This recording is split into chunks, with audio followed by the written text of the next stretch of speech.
J'étais au café et Mathieu est venu me voir pour me parler de son projet et j'étais à une période où je me demandais ce que j'allais faire dans la suite, parce que je venais de commencer à travailler.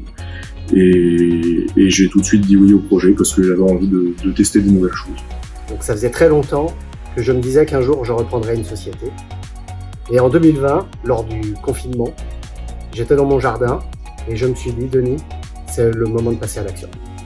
Et ben, si je suis très honnête, c'est pas moi qui me suis décidée. Il s'avère que je suis mariée à un chef d'entreprise qui est devenu chef d'entreprise très jeune. Et lui, il a senti que c'était le moment pour moi. Il m'a poussée, encouragée, il m'a donné confiance en moi, il m'a dit que j'en étais capable. Pour moi, il y avait un bon alignement des planètes. C'est-à-dire que j'ai en fait 46 ans, une certaine maturité professionnelle. J'ai des compétences métiers et aussi en informatique et en fait voilà, j'avais un marché, il y a un marché en fait en pleine transformation.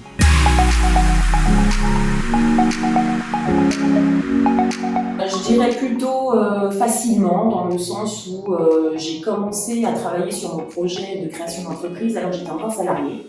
Donc la transition s'est faite naturellement, tout doucement. Meilleure décision de ma vie, même si c'est paradoxal, mais donc du coup beaucoup plus de boulot, beaucoup plus de responsabilités. Mais je pense que c'est pour ça aussi que j'ai entreprise, parce que j'étais un peu bridé dans mes emplois. Parfaitement bien, parce que Michel, c'est Michel, il m'a toujours accompagné, il a toujours été bienveillant avec moi et puis ici, moi j'étais déjà considéré comme le deuxième patron, le bras droit, donc tout s'est fait naturellement, il n'y avait pas trop de secrets, en tout cas on l'a laissé fuiter assez rapidement.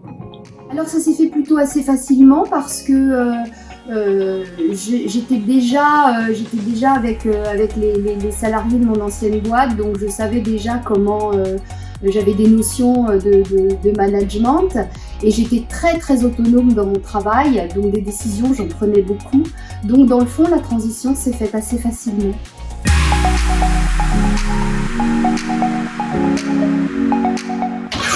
Tellement de choses, mais c'est ça aussi qui fait partie de l'aventure, de découvrir au fur et à mesure et de s'adapter.